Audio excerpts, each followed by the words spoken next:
What's the biggest myth about going no contact with family? And how do I handle issues related to going no contact with scapegoating family members in a trauma-informed manner? That's what I'll be talking about in today's episode of Beyond Family Scapegoating Abuse, so stick around.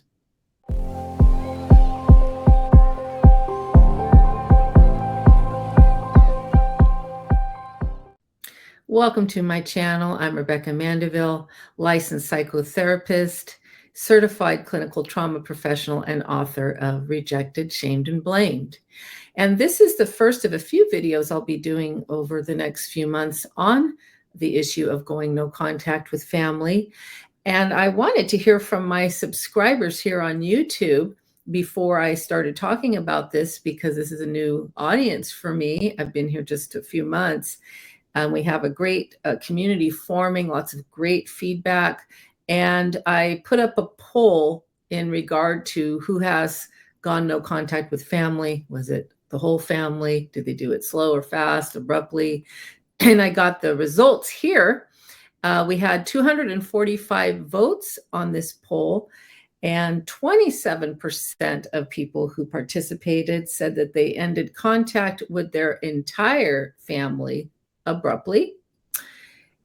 23% said they ended contact with only specific family members abruptly. 33% said they ended contact with their entire family slowly or gradually.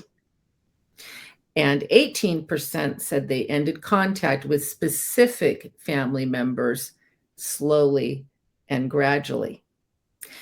And this kind of data is important because although it wouldn't qualify by any means as peer-reviewed research, it is a informal form of what we call qualitative research, and that means people's lived experience.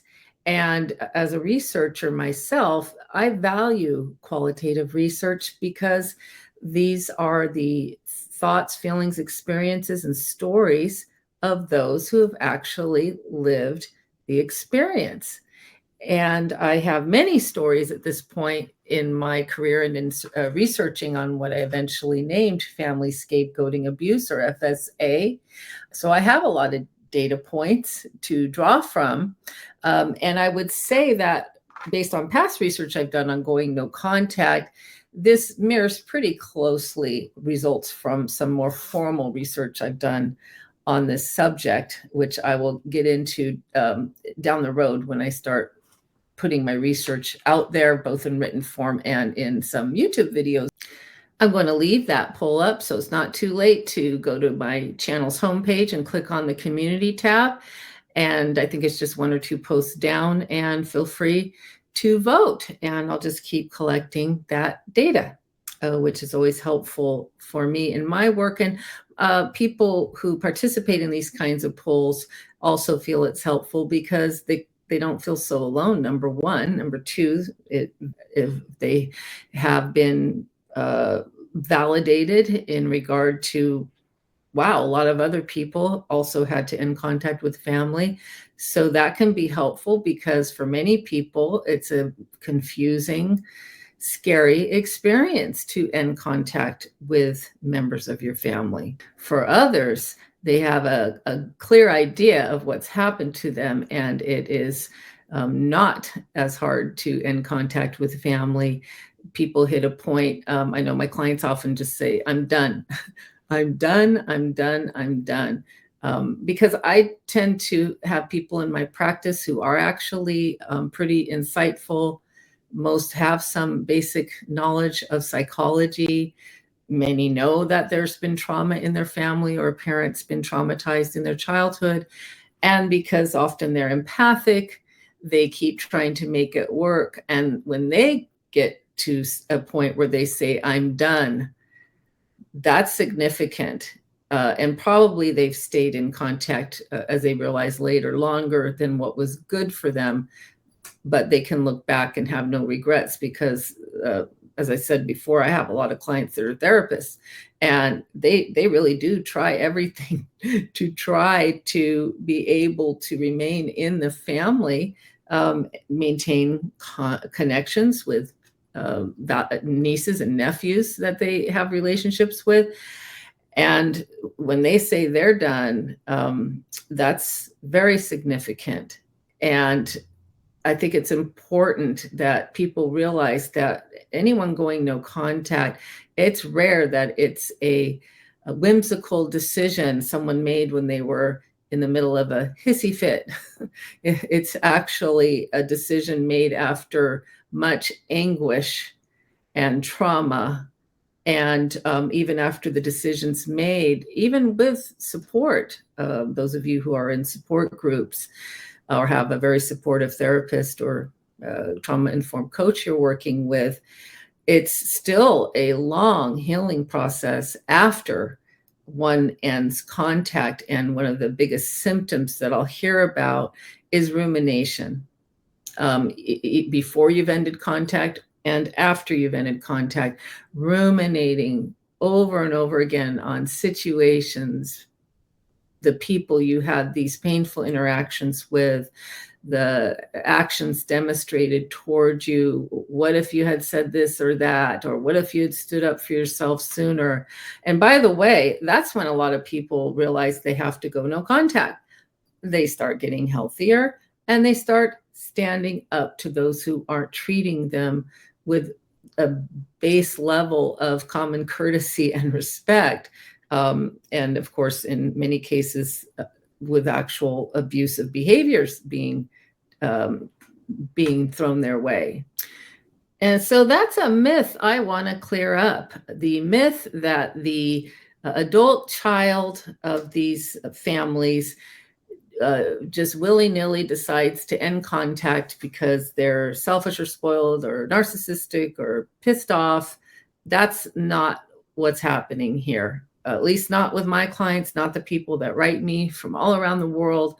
It's very rare that someone is not experiencing some genuine sadness that they were pushed to the point of having to end contact. And they're feeling appropriate anger, or what I call righteous rage. But the only way that these people who are scapegoated can gain traction in their recovery and in their healing is to end contact so the nervous system can settle down. Some might not end contact forever, but I know when I have clients come to me with obvious symptoms of complex trauma and all kinds of emotional distress, I have to explain to them that we need to make a healing container where their amygdala in their brain can start to settle down and not be in a 4-alarm fire state all the time, danger, danger, and where the neural pathway connections, new ones can be formed, and the ones that are contributing to the distress can be not as intrusive. And that rumination really ties into the overactivated nervous system and the jumble of feelings and thoughts and sensations and implicit memory, our body memory, that is going on when someone is being scapegoated in their family. So as this informal poll indicates, there's no one right way to go about no contact. You'll hear different recommendations. People will tell you their experience, or they might flat out tell you, you need to do this or that.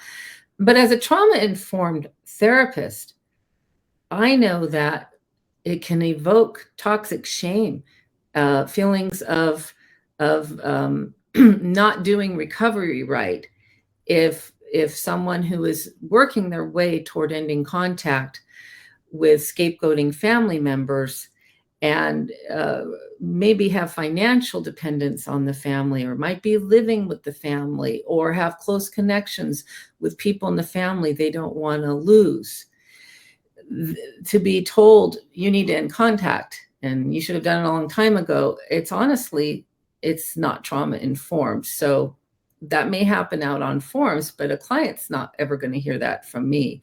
I will just keep emphasizing that we have an overactivated nervous system, and that nervous system's unlikely to settle down if someone is still in contact with family members that are abusing them via the scapegoating dynamics that I talk about in my book, Rejected, Shamed, and Blamed.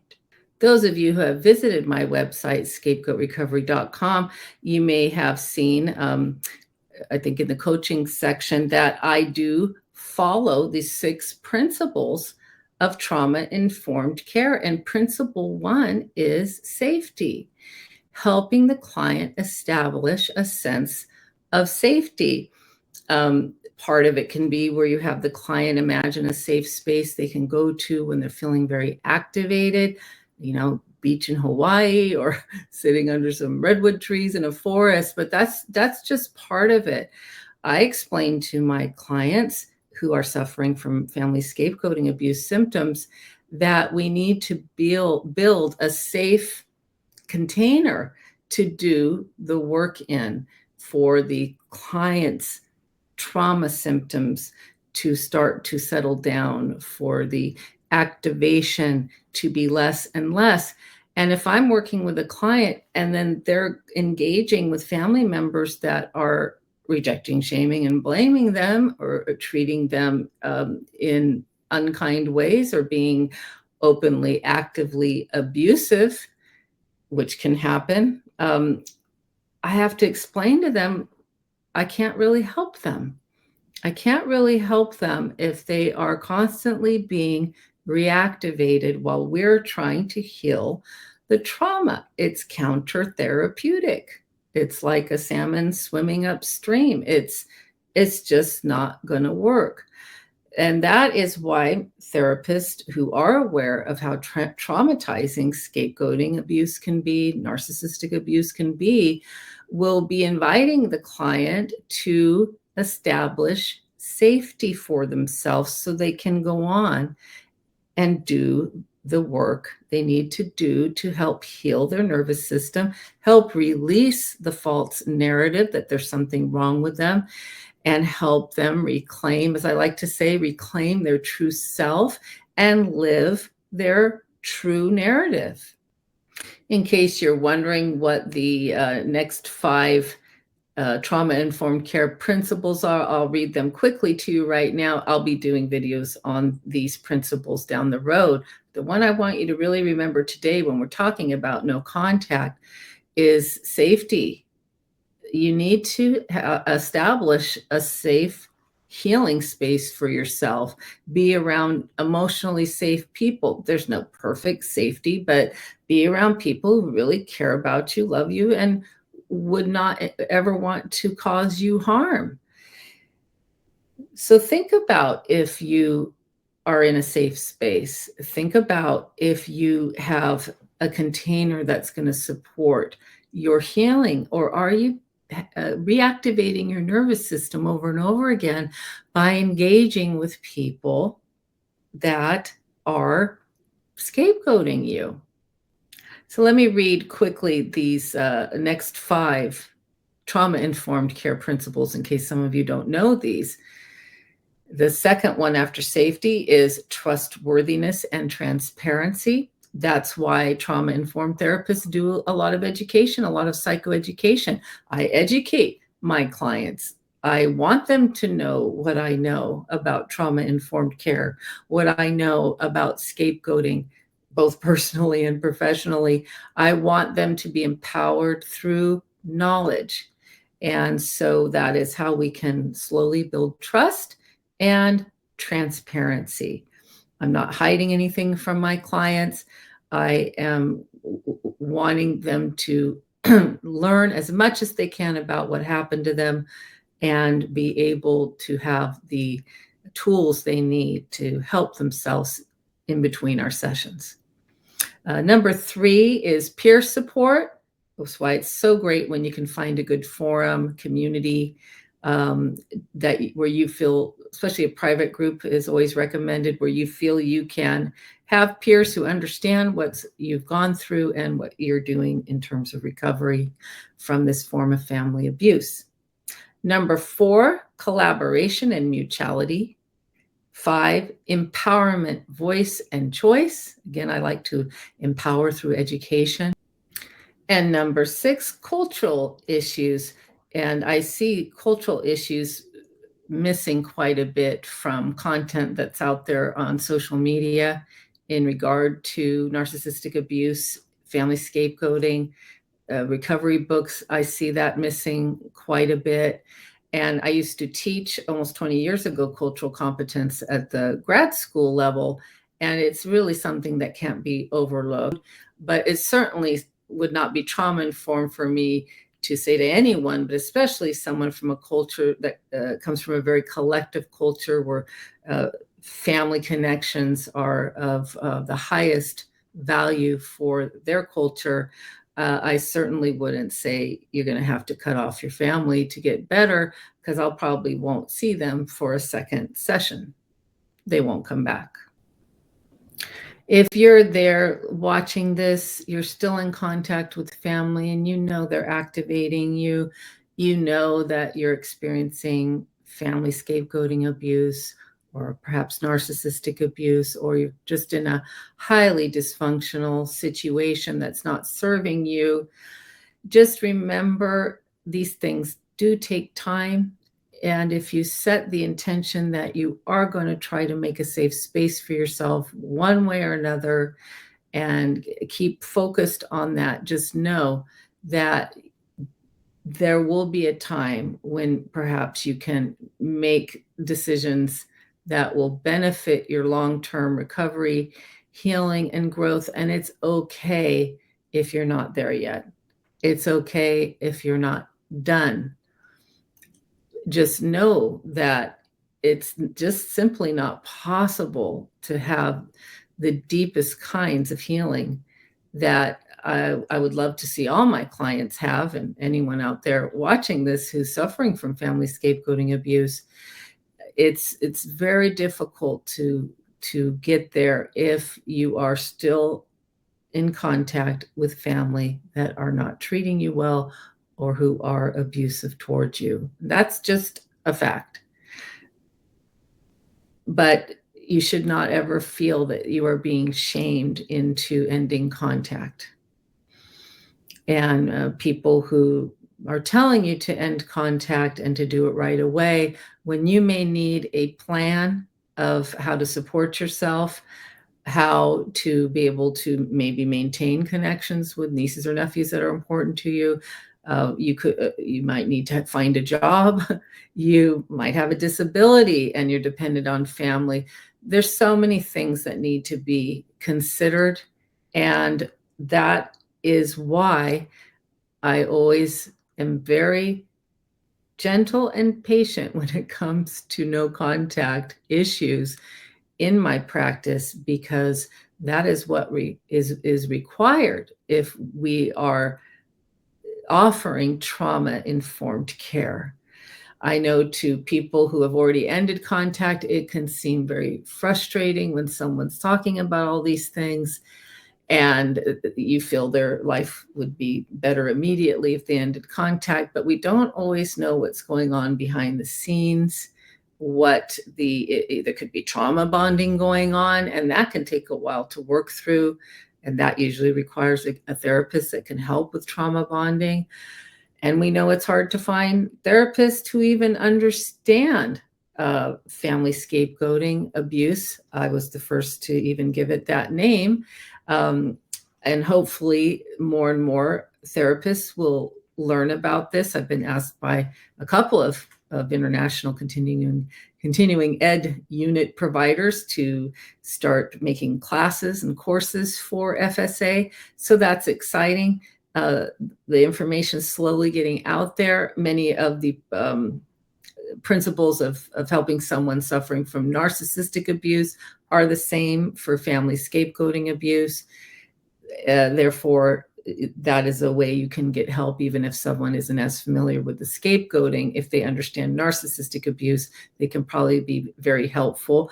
And of course, many scapegoated people are also suffering from being in a narcissistic family system and being narcissistically abused. If you would like more videos like this to come to your homepage on YouTube, click on the thumbs up. And if you haven't subscribed already, I hope you do. And I'll look forward to seeing you next week.